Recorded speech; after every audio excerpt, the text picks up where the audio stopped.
Okay. Hi viewers, welcome to our channel. మరి షర్మిల గారు Christmas సందర్భంగా లోకేష్ గారికి ఒక బహుమతి పంపించిన విషయం మనందరికీ తెలిసిందే. దీన్ని లోకేష్ గారే స్వయంగా తన ఎక్స్‌లో కూడా పోస్ట్ చేశారు కృతజ్ఞతలు తెలుపుతూ.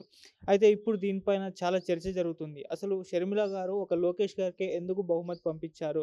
దీని వెనుకున్న ఏమన్నా రాజకీయ ప్రయోజనాలున్నాయా? లేదా వీళ్ళిద్దరు టచ్‌లో ఉన్నారు, మరి ఖచ్చితంగా టీడీపీ పార్టీతో సత్సంబంధాలే ఉన్నాయి షర్మిల గారికి అని చెప్పేసి కూడా వార్తలొస్తున్నాయి. మరి దీనిపైన మాట్లాడడానికి ప్రెజెంట్ మనతో పాటు ఒక కామన్ మ్యాన్ ఉన్నారు. వారిని అడిగి తెలుసుకుందాం. Hi bro. హాయ్ అండి. మరి షర్మిల గారు ఒక లోకేష్ గారికి ఎందుకు ఈ బహుమతి పంపించారు? దీని వెనుకున్న రీజన్ ఏంటి? ఒకటి, షర్మిల గారు లోకేష్ గారికి ఎందుకు పంపించారనే దానికి ముందు మనం కొన్ని మాట్లాడుకుంటే బావుంటుంది. ఏంటంటే, ఇదే షర్మిల గారు జగన్మోహన్ రెడ్డి గారు జైల్లో ఉన్నప్పుడు పాదయాత్ర చేశారు. జగన్మోహన్ రెడ్డి గారి కోసం ప్రచారం చేశారు. 2019 ఎన్నికల్లో జగన్మోహన్ రెడ్డి గారి కోసం ఊరూరు తిరిగి ప్రచారం చేశారు. ఆ ప్రచారం ఏ విధంగా జరిగిందో తెలుసు. అప్పుడు చంద్రబాబు నాయుడు గారిని, లోకేష్ గారిని కూడా ఎన్నో రకాలుగా కూడా రాజకీయ విమర్శలనేవి చేశారు. ఎవరు? షర్మిల గారు. కానీ లోకేష్ గారు ఏనాడు కూడా వ్యక్తిగతంగా ఎళ్లి దూషించలేదు. ఎవరిని? షర్మిల గారిని. గౌరవించారు. ఎందుకు? ఒక మహిళని గౌరవించాలి. అది బాధ్యతగా. ఆమె ఎన్ని విమర్శలు చేసినా, రాజకీయ విమర్శలు వీళ్ళు సున్నితంగా తీసుకున్నారే గానీ, దానిపైన ప్రతి విమర్శ అనేది, ఆ క్యారెక్టర్స్ ఇవేవి చేయలేదు.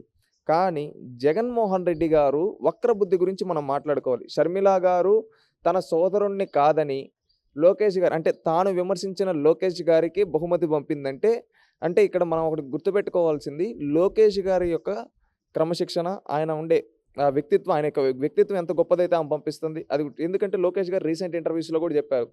జగన్మోహన్ రెడ్డి గారు మా తల్లిని నిండు సభలో అవమానించారు. కానీ నేను ఏ రోజు గాని వాళ్ళ తల్లి గారిని గాని, వాళ్ళ చెల్లి గారిని గాని, వాళ్ళ భార్య గారిని గాని, వాళ్ళ కుమార్తెల గురించి గాని మేము ఏ రోజు విమర్శించలేదు. ఎందుకంటే వాళ్ళకి మేము గౌరవం ఇచ్చాం. ఈవెన్ షర్మిల గారు, విజయమ్మ గారు మమ్మల్ని రాజకీయ విమర్శలు చేసినా మేము వాళ్ళ వ్యక్తిగత జీవితం జోలికి వెళ్ళలేదు. అది మా యొక్క గొప్పతనం అన్నట్టుగా చెప్పారు. అది షర్మిల గారికి మనసుకు హత్తుకో ఉండొచ్చు. ఎందుకంటే తన రక్తం పంచుకొని పుట్టిన సోదరుడు తనని రాజకీయ అవసరాల కోసం వాడుకొని ఈరోజు వదిలేసాడు. మనం చూస్తే షర్మిల గారికి ఆస్తి ఇవ్వలేదు జగన్మోహన్ రెడ్డి అని గొడవలున్నాయని చెప్పారు. అందుకోసం ఆమె ఇక్కడికొచ్చి పార్టీ పెట్టిందని చెప్పారు. ఇంకొకటేమిటంటే, ఆమె కనీసం జగన్మోహన్ రెడ్డి గారి పుట్టినరోజు రోజు ఆమెకి పుట్టినరోజు శుభాకాంక్షలు కూడా తెలపలేదని ఇంకా చూస్తే షర్మిల గారిని భారతి గారు, జగన్మోహన్ రెడ్డి గారు వేధించారని, ఈ విధంగా అనేక ఆరోపణలున్నాయి. అనేక ఇవున్నాయి.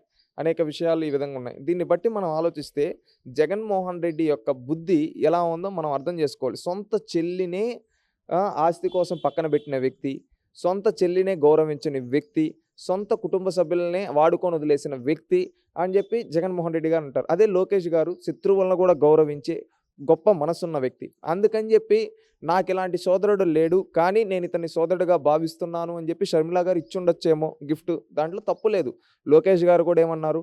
మీరు నాకు పంపించిన దానికి చాలా ధన్యవాదాలు. మీకు అని చెప్పి కృతజ్ఞతలు చెప్పారు. అది రాజకీయాల్లో ఉండాల్సిన హుందాతనం. అది ఇక్కడ లోకేష్ గారు ప్రూవ్ చేసుకున్నారు.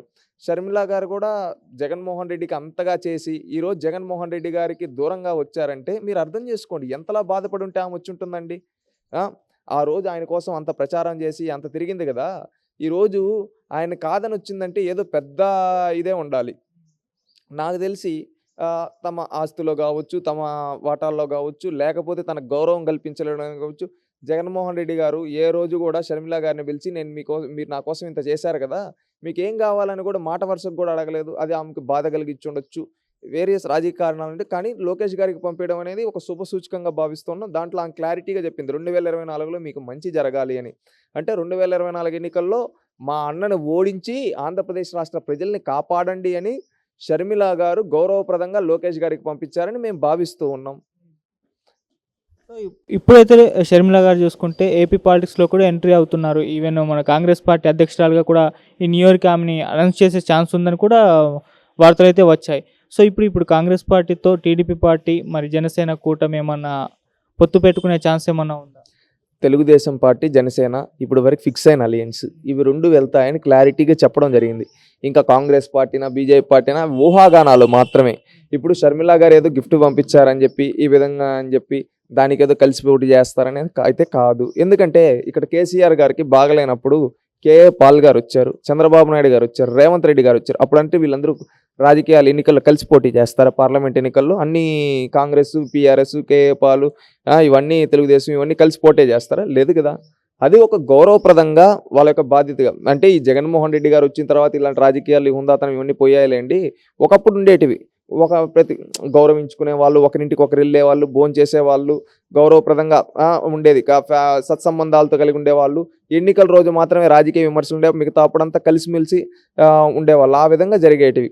ఇప్పుడు ఈ జగన్మోహన్ రెడ్డి వచ్చిన తర్వాత వ్యక్తిగత దూషణలు, క్యారెక్టరైజేషన్లు ఇవి ఇప్పుడు ఈ జగన్ వచ్చిన తర్వాత పెరిగాయి. అందుకే చంద్రబాబు నాయుడు గారు చెప్పడం, పవన్ కళ్యాణ్ గారు చెప్పడం, లోకేష్ గారు వీళ్ళు చెప్పడం, ఈవెన్ షర్మిల గారు కూడా నేను చేసిన దాన్ని బట్టి చూస్తామంటే రాజకీయాల్లో ఈ జగన్మోహన్ రెడ్డి లాంటి చీడ పురుగు ఉండకూడదు. ఇలాంటి వ్యక్తి లేకపోతే ప్రజలకు మనం మంచి చేయొచ్చు. ఏ పార్టీలో ఉన్నా కానీ ప్రజలకు మంచి చేయడం కోసం అల్టిమేట్ ఏ రాజకీయ పార్టీ అయినా ఎలక్షన్లో గెలిచిన తర్వాత ప్రజలకు మంచి చేయాలి. ఆ ప్రజలకు మంచి చేసే దాంట్లో వాళ్ళు భాగమై రాజకీయాలు చేయాలి. అంతేగాని వ్యక్తిగత దూషణలకు వెళ్ళకూడదు రాజకీయాల్లో. ఈ జగన్మోహన్ రెడ్డి గారు వచ్చిన తర్వాత అవి ఎక్కువైపోయాయి. అందుకని చెప్పి ఇప్పుడు అందరూ ఒక కూటమిలాగా ఇలాంటి ఒక రాక్షసుని సంహరించడం కోసం ఈ విధంగా ఏకతాటిపైకి వచ్చారని కూడా అనుకోవచ్చు. ఎందుకంటే పురాణాలలో కూడా రావణాసురుడు లాంటి రాక్షసుని, అదేవిధంగా ఎంతోమంది నరకాసురుణ్ణి, ఈ విధంగా ఎంతోమంది రాక్షసులను సంహరించేటప్పుడు దేవతలందరూ ఏకమైనట్టు ఈరోజు జగన్మోహన్ రెడ్డి అనే రాక్షసుని సంహరించడం కోసం రాష్ట్రంలో ఉండే అన్ని రాజకీయ పక్షాలు ఏకతాటిపైకి వచ్చి ఈ జగన్మోహన్ రెడ్డి అనే రాక్షసుని సంహరించిన తర్వాత రాష్ట్ర ప్రజలకి నిజమైన స్వాతంత్రాన్ని అందించి రాష్ట్ర ప్రజలకు మంచి సేవలు అందించాలని వీళ్ళు భావిస్తూ ఉన్నారు. సో అంటే ఇప్పుడైతే షర్మిల గారు ఒకవేళ కాంగ్రెస్ పార్టీ అధ్యక్షులుగా మారి వచ్చే ఎలక్షన్స్లో పోటీ చేస్తే కాంగ్రెస్ పార్టీ ఎలా పోటీ చేస్తుంది కాబట్టి దాని ప్రభావం ఎవరిపైన ఎక్కువగా ఉండే ఛాన్స్ ఉంది? అటు వైసీపీ పార్టీ పైన, లేకుంటే ఈ టీడీపీ జనసేన కూటమి పైన? ఒకటి, ఈరోజు వైఎస్ఆర్సీపీలో ఉండే ఓటు బ్యాంకు మొత్తము కాంగ్రెస్ పార్టీ ఓటు బ్యాంకే. వైఎస్ఆర్సీపీ ఏదో ఆయనకేదో vote bank, separate vote bank రాలా. కాంగ్రెస్ పార్టీలో ఉండే నాయకులే వైఎస్ఆర్సీపీలోకి వచ్చారు. ఎందుకంటే వాళ్ళు తెలుగుదేశం పార్టీలోకి సిద్ధాంతాల పరంగా రాలేరు కాబట్టి, వాళ్ళ సిద్ధాంతాల పరంగా డిఫర్ అయ్యారు కాబట్టి ఇక్కడ వైఎస్ఆర్సీపీలోకి వెళ్ళారు. అది వైఎస్ఆర్ కాంగ్రెస్. ఆ కాంగ్రెస్ అనే పదం తీయేస్తే వాళ్ళ కుక్క కూడా లెక్క చేయదని చెప్పాం కదా. ఆ విధంగా జగన్మోహన్ రెడ్డి ఈ వైఎస్ఆర్ కాంగ్రెస్ అనే పార్టీకి, కాంగ్రెస్ పార్టీ నాయకులు లాక్కున్నాడు. రేపు కాంగ్రెస్ పార్టీ ఇక్కడ స్ట్రాంగ్ అయితే వైఎస్ఆర్సీపీకి డిపాజిట్లు కూడా రావు. ఎందుకంటే వైఎస్ఆర్సీపీ ఏదో సిద్ధాంతాల పరంగా పుట్టిన పార్టీ కాదు. మా నాన్న చచ్చిపోయినాడు, నాకు ముఖ్యమంత్రి పదవి లేదు, అందుకని నేను ముఖ్యమంత్రి అవుతానని పెట్టిన పార్టీ. మా బాబాయ్ చచ్చిపోయినాడు, నన్ను గెలిపిండంటే ఎలక్షన్లో గెలిచిన పార్టీ. వాడి కూడా కోడికత్తి పొడుచుకుంటే గెలిచిన పార్టీ. సిద్ధాంతాలు లేవు, కార్యకర్తలు లేరు, ఏదో ఒక పెయిడ్ టీంని పెట్టుకొని నడిపిస్తూ ఉన్నాడు. అది అధికారం ఉన్న రోజులు ఉంటాయి, అధికారం పోయిన తర్వాత కుక్క కూడా లెక్క చేయదు. రేపు కాంగ్రెస్ పార్టీ అనేది జాతీయ పార్టీ, దానికంటూ ఒక ఓటు బ్యాంక్ ఉంది. ఆ ఓటు బ్యాంక్ని ఈరోజు వైఎస్ఆర్సీపీ తినింది. రేపు ఇక్కడ కాంగ్రెస్ స్ట్రాంగ్ అయితే వైఎస్ఆర్సీపీకి ఏం ఓట్లు ఉండవు, డిపాజిట్లు కూడా రావు. రేపు జగన్మోహన్ రెడ్డి కూడా చిత్తుగా పులివెందులు, ఇప్పుడు రేపు షర్మిల ఇక్కడ కాంగ్రెస్ తరపు నుంచి పులివెందుల్లో పోటీ చేసింది అనుకున్నాం ఎమ్మెల్యేగా. జగన్మోహన్ రెడ్డి ఓడిపోతాడు, రాసి పెట్టుకోండి. జగన్మోహన్ రెడ్డి పులివెందుల్లో ఓడిపోతాడు షర్మిలారెడ్డి పోటీ చేస్తే. అప్పుడు ఆయన రాజకీయ భవిష్యత్తు అయిపోతుంది ఆడికే. దాన్ని బట్టి అర్థం చేసుకోండి మీరే. ఆయన ఏ విధంగా వచ్చాడు, ఆయనకంటూ సిద్ధాంతాల్లో ఏం లేవు. ఏదో డబ్బు ఉంది, పార్టీ పెట్టాడు, ఏదో సెంటిమెంట్గా గెలిచాడు, ఒకసారి గెలిచాడు, ప్రజలు చూశారు. ఇంకా ప్రజలంతా కూడా ఏంద్రా వీడి బాయ్ చూసాం, ఇంకేం వీడి కోటేస్తాం, వీళ్ళ నాయన చూసేసాం, వీళ్ళ నాయన మేలు కదా, ఏదో కొద్దో గొప్ప చేశాడు, వీడేందో మనల్ని ఛార్జీలు పెంచేసి అన్నీ పెంచేసి మన పైన తలపైన కూర్చుంటున్నాడు అని మెసేజ్ వెళ్ళిపోయింది జనాల్లోకి. రాజశేఖర్ రెడ్డి మంచి చేస్తే ఈ జగన్మోహన్ రెడ్డి చెడు చేశాడు రా అంటా ఉన్నారు. రాజశేఖర్ రెడ్డి తిన్నా కొద్దో గొప్ప చుట్టూ ఉండేవాడికి పెట్టినాడు రా, ఈ జగన్మోహన్ రెడ్డి ఒకడే తినేస్తున్నాడు రా అనే మెసేజ్ వెళ్ళిపోయింది జనాల్లోకి. రాజశేఖర్ రెడ్డి ఏదో కొద్దో గొప్ప చుట్టూ ఉండేవాడన్నా లెక్క చేసేవాడు రా, వీడు ఎవరిని లెక్క చేయటం లేదురా అని జనాల్లోకి మెసేజ్ వెళ్ళిపోయింది. వీడు రాజశేఖర్ రెడ్డి పేరు పెట్టుకొని వచ్చి రాజశేఖర్ రెడ్డిని లేకుండా చేసాడు రా అనే మెసేజ్ వెళ్ళిపోయింది. ఇవన్నీ చూస్తూ ఉంటే వీడు రాజశేఖర్ రెడ్డి పేరు పెట్టకుండా వీడి పేరు పెట్టుకుంటున్నాడు రా, వీడు ముఖ్యమంత్రి అయింది వీడికి సెల్ఫ్ గోల్ ఇచ్చుకోవడానికి రా అని మెసేజ్ వెళ్ళిపోయింది జనాల్లోకి. రేపు రాజశేఖర్ రెడ్డి ఆత్మీయం వచ్చి డైరెక్ట్గా గెలిపిరు. ఎందుకంటే ఈ జగన్మోహన్ రెడ్డి చేసిన అరాచకాలకి, ఈ జగన్మోహన్ రెడ్డి చేసిన మోసాలకి రాష్ట్ర ప్రజలంతా ఓర్చుకున్నారు ఇన్ని రోజులు. ఇంకా ఒక ఉద్యమం మొదలవబోతుంది. ఎందుకంటే మనం చూస్తే ఆశా వర్కర్లు, మున్సిపల్ వర్కర్లు, ఈ విధంగా ప్రతి ఒక్కరు, అంగన్వాడీ వర్కర్లు, వీళ్ళందరూ వచ్చేసి ఉద్యమాలు చేస్తూ ఉన్నారు.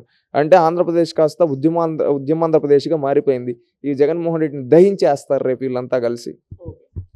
ఇక ప్రశాంత్ కిషోర్ గారు అండ్ చంద్రబాబు గారు వీళ్ళిద్దరు కూడా భేటీ కావడం జరిగింది. సో ఈ భేటీ ఎందుకు? నిజంగా మరి ప్రశాంత్ కిషోర్ గారు వచ్చే ఎలక్షన్స్లో టీడీపీ అండ్ జనసేన కూటమికి వ్యూహకర్తగా వ్యవహరించే ఛాన్స్ ఉందా? మరి దీని పట్ల వైసీపీ నేతలు తీవ్ర విమర్శలు చేస్తున్నారు. అంటే మేము వాడుకొని వదిలేసిన వ్యక్తిని ఇంకేం లేదు అక్కడ ఆయన్ని తీసుకొని పెట్టుకుంటున్నారు అని చెప్పేసి అంటున్నారు.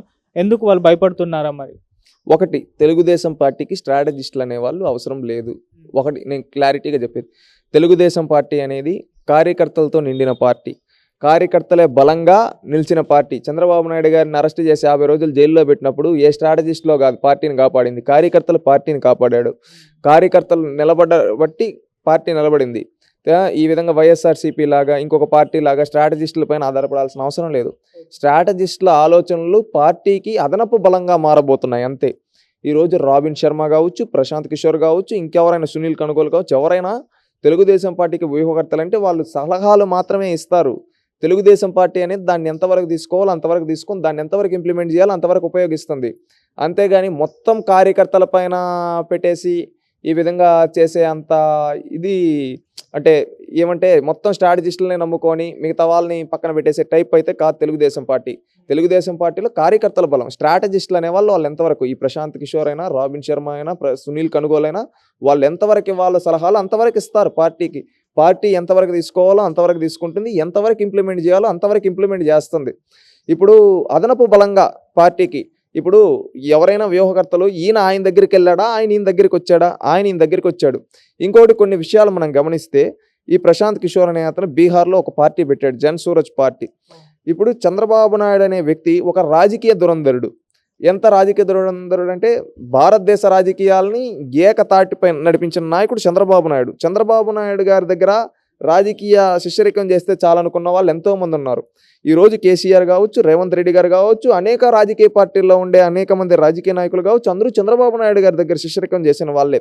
అదేవిధంగా ఆయన సలహాలు, ఆయన థాట్స్ అనేది మా పార్టీకి కూడా ఉపయోగపడతాయి, ఇక్కడ కూడా మేము ఇంప్లిమెంట్ చేసేదానికనే ఉద్దేశంతో ప్రశాంత్ కిషోర్ వచ్చి ఉండొచ్చు.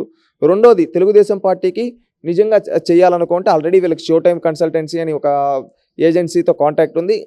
దాంతోపాటు ఈయన ఆలోచనలు చెప్పి ఈ విధంగా ఇంప్లిమెంట్ చేయించు, ఈ విధంగా చేస్తే బాగుంటుంది, ఈ కేసులో మీరు ఈ విధంగా ఉన్నారు అని చెప్పి. ఇంకొకటి మనం చూసే ఇన్ఫర్మేషన్ ఏంటంటే వైఎస్ఆర్సీపీ చిత్తుగా ఓడిపోబోతుంది 160 స్థానాల్లో. తెలుగుదేశం పార్టీ జనసేన కూటమి 160 స్థానాల్లో గెలవబోతుంది అని చెప్పి రిపోర్ట్ ఇచ్చారని కూడా వార్తా కథనాలు వచ్చాయి. అది కూడా ఉండొచ్చు, జగన్మోహన్ రెడ్డి చేసిన తప్పిదాలను రిపోర్ట్ ఇచ్చి ఉండొచ్చు. ఎందుకంటే ప్రశాంత్ కిషోర్ అనేక మీటింగుల్లో కూడా చెప్పడం జరిగింది, నేను 2019లో ఆంధ్రప్రదేశ్లో నేను వైఎస్ఆర్సీపీకి చేశాను, ఆ వైఎస్ఆర్సీపీకి పార్టీకి చేయడం వల్ల ఆ రాష్ట్రం నష్టపోయింది, నేను చాలా బాధపడుతున్నాను అలాంటి వ్యక్తిని గెలిపించిన దానికని ప్రశాంత్ కిషోరే సాక్షాత్తు చెప్పాడు. అంటే దాన్ని బట్టి ఆలోచించండి, ప్రశాంత్ కిషోరే రిలీజ్ అయ్యాడు. జగన్మోహన్ రెడ్డి గారి దగ్గర ఉన్న వ్యక్తులు అందరూ రిలీజ్ అయ్యారు. వాళ్ళ తల్లి గారు ఈరోజు వెళ్ళిపోయారు, వాళ్ళ చెల్లి గారు నారా లోకేష్ గారు వాళ్ళని చేసిన స్నేహితుడు. అంటే అతని చుట్టూ ఉండే వ్యక్తులే అతన్ని దూరం పెడుతున్నారంటే అతని బుద్ధి లాంటిదో రాష్ట్ర ప్రజలందరూ అర్థం చేసుకోవాలి. ఎందుకంటే మంచోడైతే అందరూ దగ్గరే ఉంటారు కదా, అతనిది వక్రబుద్ధి కాబట్టి అందరూ దూరంగా వెళ్ళిపోతూ ఉన్నారు, వీడు మనకు వద్దురా అని చెప్పి. ఈ విధంగా జగన్మోహన్ రెడ్డిని వదిలి మిగతా వాళ్ళంతా దూరంగా వెళ్ళిపోతూ ఉన్నారు. అంతేగాని ఇంకేదో కాదు. దాంట్లో వీళ్ళు చంద్రబాబు నాయుడు గారికి సలహాలు ఇస్తూ ఉన్నారు. అంటే గత 2019 ఎలక్షన్స్లో చంద్రబాబు గారు ప్రశాంత్ కిషోర్ పైన తీవ్ర విమర్శలు చేశారు. ఇప్పుడు అటువంటి వ్యక్తిని తీసుకొచ్చి తన పక్కన పెట్టుకుంటున్నారు, ఇది చంద్రబాబు గారి అసలైన రూపం అని చెప్పేసి వీళ్ళు విమర్శలు చేస్తున్నారు కదా, దానిపైన చంద్రబాబు నాయుడు గారు విమర్శింప చేసింది అనేది ఎవరిని విమర్శింపజేశారు? కొన్ని చేసే పనుల్ని విమర్శింపజేశారు. ఇప్పుడు ఒక ఆయుధం ఉంటుంది, ఒక ఆయుధం మంచోడి చేతిలో ఉంటే దాన్ని ఎలా ఉపయోగించాలా ఉపయోగిస్తాడు, చెడ్డవాడి చేతిలో ఉంటే దాన్ని నాశనం చేస్తాడు. ఈరోజు ప్రశాంత్ కిషోర్ అనే వ్యక్తిని ఒక ఆయుధంలా మనం అనుకుంటే, రాక్షసుడైన జగన్మోహన్ రెడ్డి చేతిలో ఉంటే అది వక్రబుద్ధులతో ఈ విధంగా చేస్తారు. అదే మంచి వ్యక్తి అయిన చంద్రబాబు నాయుడు గారి చేతిలో ఉంటే ఆయన దాన్ని ఏ విధంగా ఉపయోగించాలో ప్రజలకు ఉపయోగపడే విధంగా ఉపయోగిస్తాడు. ఎగ్జాంపుల్ మనం తీసుకోండి, రోజా గారు తెలుగుదేశం పార్టీలో ఉండేటప్పుడు ఆ భాష ఎలా ఉండేది, ఈరోజు వైఎస్ఆర్సీపీలోకి వెళ్ళిన తర్వాత ఎలా ఉంది. కొడాలి నాని అనే వ్యక్తి తెలుగుదేశం పార్టీలో ఉండేటప్పుడు ఎలా ఉండేది భాష, వైఎస్ఆర్సీపీలోకి ఎలా ఉంది. ఇతను గన్నవరం వంశీ, వల్లభనేని వంశీ, ఇతన్ని తెలుగుదేశం పార్టీలో ఉండేటప్పుడు ఎలా ఉండింది, ఇప్పుడు బయటికి వెళ్ళిన తర్వాత ఎలా ఉంది. తమ్మినేని సీతారాం ఒకప్పుడు ఎలా ఉండింది భాష, ఇప్పుడు ఎలా ఉంది. అంటే తెలుగుదేశం పార్టీలో ఉండేటప్పుడు, ఆయన నాయకత్వంలో ఉండేటప్పుడు భాష కావచ్చు ప్రతి ఒక్కరికి అద్భుతంగా ఉండేటివి. అంటే క్రమశిక్షణగా నాయకుడు అంటే ఎలా ఉండే అలా ఉండేవాళ్ళు. బయటికి వెళ్ళిన తర్వాత వాళ్ళు ఫ్రీ బర్డ్ లాగా ఎట్టబడితే, అంటే మీరు దీన్ని బట్టి ఆలోచించండి, ఒక పార్టీలో ఉండేటప్పుడు డిసిప్లిన్ కమిట్మెంట్తో ఉండేటప్పుడు తెలుగుదేశం పార్టీలో వాళ్ళు మంచిగా ఉన్నారు, బయటికి వెళ్ళిన తర్వాత వాళ్ళ వాల్యూ పోగొట్టుకున్నారు, వాళ్ళ క్యారెక్టర్ దిగదార్చుకున్నారు. ఇప్పుడు కూడా అంతే, జగన్మోహన్ రెడ్డి లాంటి వ్యక్తి చేతుల్లో ఉండి నష్టపోవడం కంటే చంద్రబాబు నాయుడు గారి చేతిలో ఉండి 10 మందికి ఉపయోగపడడం మేలని ప్రశాంత్ కిషోర్ వచ్చి ఉండొచ్చు. ఇప్పుడు ఎవరైనా తప్పు చేస్తే తప్పు అని చెప్తారు, మంచి చేస్తే మంచి అని చెప్తారు. ఆ విధంగా ఉండొచ్చు. ఆయన రియలైజ్ అయ్యాడు, ప్రశాంత్ కిషోరే ఒప్పుకున్నాడు కదా నేను రియలైజ్ అయ్యాను అని చెప్పి. దాంట్లో ఇంకా చంద్రబాబు నాయుడు గారి దగ్గరికి ఆయనే వచ్చాడు. దాన్ని బట్టి అర్థం చేసుకోండి మీరే. ఆయన ఏ విధంగా ఈరోజు వైఎస్ఆర్సీపీ నాయకులు ఎందుకు భయపడుతున్నారంటే వాళ్ళు చేసిన తప్పిదాలన్నీ ప్రశాంత్ కిషోర్ బయట పెడితే వాళ్ళ నిజ స్వరూపాలు బయటకు వస్తే ప్రజలు వాళ్ళ మొహాన్ని ఉమ్ముతారు కాబట్టి ఈ విధంగా ఆవేశపూరిత విమర్శలు చేస్తూ ఉన్నారు. మనం బాగా గమనిస్తే మీరు చూడండి, ఎందుకు కొడాల నాని వచ్చి మేము వాడేసాం, వీడు చెప్పమంటే రాంబాబు పేరు నాని అందరూ ఏంది బయటికి వరుసగా వచ్చి ఇది అదే అని అంతమంది ఎందుకు పడతా ఉన్నారు? వీళ్ళ చిట్టా మొత్తం, వీళ్ళు చేసిన తప్పిదాలు వీళ్ళన్నీ ఆయన చేతిలో ఉన్నట్టున్నాయి. ఆయన వచ్చి బయట మాట్లాడి ఇవన్నీ బయట పెడితే వీళ్ళ పరువులు పోతుంది కదా, జనాలు వీళ్ళని చెప్పులు తీసుకొని కొడతారు. అందుకని చెప్పి వీళ్ళు ఈరోజు ముందుగా వచ్చి కుక్కల్లా మురుగుతూ ఉన్నారు అంతే అండి. సో ప్రశాంత్ కిషోర్ పైన ఎప్పటి నుంచో ఒకటి ఉంది, అంటే ఆయన గెలిచే పార్టీ వైపే ఉంటారు అని చెప్పేసి. అంటే ఇప్పుడు కూడా చంద్రబాబు గారితో భేటీ టీడీపీ పక్షం చేరడం అంటే ఖచ్చితంగా టీడీపీ పార్టీ కూడా గెలిచే సైడ్ ఉంది అని ఒక సిగ్నల్ ఇచ్చినట్టేనా? అయి ఉండొచ్చు. ఎందుకంటే ప్రశాంత్ కిషోర్ ఎక్కడైనా కానీ గెలిచే పార్టీలకే చేశాడు. మీరు చూస్తే తమిళనాడులో కావచ్చు, వెస్ట్ బెంగాల్లో కావచ్చు, నరేంద్ర మోడీ గారికి కావచ్చు, ఆ విధంగా అనేక పార్టీ. ఇక టీఆర్ఎస్కి కూడా చేస్తాను లాస్ట్లో ఏమన్నాడు, పక్కన పెట్టేసి వెళ్ళిపోయారు. అర్థమైందా మీకు? దాన్ని బట్టి ఆలోచించండి. ఎక్కడైనా కానీ గెలిచే పార్టీలకి చేస్తే గెలిచే పార్టీల దగ్గరికి ఆ విధంగా రేపు తెలుగుదేశం పార్టీ ఆంధ్రప్రదేశ్ రాష్ట్రంలో ఎవరు చెప్పినా చెప్పకపోయినా అఖండ మెజారిటీతో గెలవబోతుంది. ప్రజలందరూ ఏమంటే మార్పు కోరుకుంటున్నారు. జగన్ పోవాలి, మాకు మార్పు రావాలి అని నినాదంతో ముందుకెళ్తున్నారు. ఎందుకంటే ఈ జగన్మోహన్ రెడ్డి చేసిన అరాచకాలకి ప్రజలు బుద్ధి చెప్పాలనే ఉద్దేశంతో ఈ విధంగా చేస్తూ ఉన్నారు. దాంట్లో ఎంతమంది అయినా కానీ ఇప్పుడు గెలిచే వాళ్ళ దగ్గరికి బెల్లం చుట్టూ ఈగలు వచ్చినట్టు ఈరోజు ఎంతోమంది వస్తూ ఉన్నారు. ఈరోజు వైఎస్ఆర్సీపీ పార్టీ నుంచి ఎమ్మెల్యేలు కావచ్చు, మిగతా వాళ్ళు కావచ్చు, అనేక మంది ఈరోజు తెలుగుదేశం పార్టీ వైపు చూస్తున్నారంటే తెలుగుదేశం పార్టీ వైపు ఆంధ్రప్రదేశ్ రాష్ట్రంలో క్లియర్గా కనిపిస్తూ ఉంది. తెలుగుదేశం పార్టీ అఖండ మెజారిటీ, అఖండ విజయం సాధించడం తథ్యం కాబట్టి వీళ్ళంతా వస్తూ ఉన్నారు. ఇక ఆర్జీవీ వ్యూహం సినిమా చూసుకుంటే మొదట్లో పర్మిషన్ దొరకలేదు సెన్సార్ నుంచి, ఇప్పుడు పర్మిషన్ దొరికి 29కి రిలీజ్ కాబోతుంది. అయితే రీసెంట్గా ఏర్పాటు చేసిన ప్రీ రిలీజ్ ఈవెంట్లో రోజా గారు మాట్లాడుతూ వ్యూహాన్ని, జగన్ని ఎవరు ఆపలేరు, వచ్చే ఎలక్షన్స్లో ఖచ్చితంగా జగన్ గారే గెలుస్తారు, ఈ 29న వ్యూహం సినిమా రిలీజ్ అవుతుంది, దీన్ని ఆపే వాళ్ళే ఉండరని చెప్పేసి కూడా కామెంట్ చేయడం చూస్తున్నాం. మీ ఒపీనియన్ మరి వ్యూహమా? ఎవరండి తీసింది? ఎవరు తీశారు వ్యూహం? రామ్ గోపాల్. అతను ఎవడు? డైరెక్టరా? ఏం సినిమాలు తీశాడు ఆయన? శివానా? క్షణక్షణమా? తెలీదండి. అసలు ఆర్జీవీ అనే వ్యక్తే తెలీదు. అసలు ఆర్జీవీ ఎవరు నాకు తెలీదు. నాకెవరో అతను ఎవరో అదేమో వర్మ అంట, అతను తెలుసు, కామెడీ అని చెప్తా అంటూ ఉంటారు. నిన్నేదో తెలుగుదేశం పార్టీ వాళ్ళు ఎవరో దగ్గరికి వెళ్తే ఎవడో బాత్రూంలో దాంకున్నాడంట, ఇతను అయ్యాడా? అంటే ఇతనేదో నేను మీరు చెప్పే రామ్ గోపాల్ వర్మ నాకు తెలియదండి సీరియస్గా. ఎవరో నిన్న చెప్పారు, నిన్న నైట్ అనుకుంటా, సోషల్ మీడియాలో చూస్తూ ఉంటే ఎవడో రామ్ గోపాల్ వర్మ అంటారు బాత్రూంలో దాంకున్నాడంటారా అన్నారు. ఎవరు ఆ రామ్ గోపాల్ వర్మ, ఈ రామ్ గోపాల్ వర్మ ఒకడే ఏమో అనుకుంటా. ఎందుకంటే అదేదో ట్వీట్ చేశాడంట, ఎవరినో ఫోటోలు పెట్టి ట్వీట్ చేస్తే వాళ్ళు వచ్చి ఈ విధంగా వాళ్ళ మనుషులు వచ్చి వెళ్ళారంట. వాళ్ళు వెళ్తే ఇక్కడ వాళ్ళ సమాధానం చెప్పలేక ఈ విధంగా వెళ్ళిపోయాడంట. అలాంటి వాళ్ళు బయట ఎలివేషన్లు ఎందుకండి? మీరు చెప్పండి, ఎలివేషన్లు ఎందుకు షో చేసే వాళ్ళకి? ఆ సినిమా వల్ల ఏం మెసేజ్ ఇస్తారు? సమాజానికి ఏమైనా ఉపయోగపడేది ఉందా? ఎవరినో ఒక టార్గెట్ చేసి ఎవడో ఇచ్చిన ప్యాకేజీని తీసుకునే కదా. అలాంటప్పుడు ఈయన ప్యాకేజ్ ఇస్తారే కదా. ఏమైనా అనుకోవడం అంటే అతని గురించి ఇంకా నాకు ఇప్పుడే గుర్తొస్తూ ఉంది. రామ్ గోపాల్ వర్మ అనే అతన్ని ఎవరు తిట్టినా పట్టించుకోడంట. నిజంగా సిగ్గులేని వ్యక్తి అంట. నిజంగా అలాంటి గుణం ఉండడం చాలా మంచిదండి. అతను మాట్లాడేది ఏదో పెద్ద ఫిలాసఫర్ అంట అని చెప్పుకుంటాడంట. వాడేం ఫిలాసఫర్ అండి? ఒకటి పైన టార్గెట్ చేసి సినిమాలు తీసేవాడు, డైరెక్ట్గా వచ్చి సమాధానాలు చెప్పలేనివాడు, సోషల్ మీడియాలో ఎలివేషన్లు ఇచ్చుకునేవాడు, పెయిడ్ టీంను పెట్టుకొని. వీళ్ళకి ఎవడు భయపడతాడు? ఇప్పుడు నువ్వు క్యారెక్టర్ అసాసినేషన్ చేసి సినిమా తీస్తా అంటే రేపు నిన్ను తీసేవాడు వస్తాడు. నీకేదో నెట్వర్క్ ఉండొచ్చు. ఈ వ్యూహం ఆపలేరు, రోజా ఆపలేరు. రోజా క్యారెక్టర్ ఏంటి? నేను మాట్లాడకూడదు. ఎందుకంటే ఆమె ఒక మహిళ కాబట్టి ఆమెను గౌరవించాలి. హుందాతనంగా ఆమె చేసే పనుల గురించి రాష్ట్ర ప్రజలకు తెలుసు. రోజా అనే వ్యక్తి ఎలాంటిదో, ఆమె క్యారెక్టర్ ఎలాంటిదో, ఆమె నియోజకవర్గంలో ఏం పనులు చేస్తుందో, ఆమె నియోజకవర్గం అవతల ఏం చేస్తుందో, ప్రతి వారం తిరుమలకి వెళ్ళి ఏం పనులు చేస్తుందో ఆ దేవుడే చూస్తూ ఉన్నాడు. రేపనే రోజు ఆయనే బుద్ధి చెప్తాడు ఆమెకి. ఇంకా ఈ వీళ్ళు ఆపలేరు వాళ్ళు ఆపలేరు అనేది కాదు. ఎవడు ఆపితే ఆగేది కాదు, ప్రజలు ఆపాలి. మొన్న అదేదో అదే మీరు చెప్పిన అది జనాలు లేక ఖాళీగా 2-3 కుర్చీలకు మాట్లాడుకున్నారంట. రేపు సినిమా రిలీజ్ అయినా వాళ్ళ పరిస్థితి అంతే. ఎవడు చూస్తాడు? వీళ్ళే ఈ వైఎస్ఆర్సీపీ పార్టీ వాళ్ళు ఎమ్మెల్యేలు వాళ్ళు డబ్బులు ఇచ్చి జనాలను దోలాలు తప్పితే ఎవడు ఇంట్రెస్ట్ చూపిరు. క్రెడిబిలిటీ పోయిన డైరెక్టర్ ఉంది, క్రెడిబిలిటీ పోయిన వ్యక్తులది ఎవడు లెక్క చేయడు. క్రెడిబిలిటీ పోయిన వ్యక్తే కదా అతను. నిజంగా ఆయనకు అంత చిత్తశుద్ధి ఉంటే బాత్రూంలో బాబాయ్ గుండెపోటు ఎలా వచ్చిందో సినిమా తీమనండి. దమ్మున్నోడైతే మగాడైతే తీమనండి. రామ్ గోపాల్ వర్మ అనే వ్యక్తిని బాత్రూంలో బాబాయ్ అనే సినిమా తీమనండి. ఎందుకంటే బాత్రూంలో బాబాయ్ పడిపోయాడు, గుండెపోటు వచ్చింది అన్నారు. ఆ తర్వాత అది గొడ్డలపోటు ఎలా అయ్యేదో సినిమా తీమనండి. ప్రజలు తెలుసుకోవాలనే ఆతృతతో ఉన్నారు. నువ్వు వక్రీకరించి సినిమాలు తీయడం కాదు, ఉన్నది సినిమా తీయమండి. హెలికాప్టర్ గురించి సినిమా తీయమనండి. హెలికాప్టర్, గొడ్డలి, కోడికత్తి వీడి గురించి సినిమా తీయమనండి. మంచి స్టోరీ నడపచ్చు కదా. ఏ క్యారెక్టర్ వక్రీకరించి నువ్వు సినిమాలు తీస్తా ఉన్నావు? కులాల మధ్య చిచ్చులు పెట్టేది, మతాల మధ్య చిచ్చులు పెట్టే సినిమాలా నువ్వు తీసేది?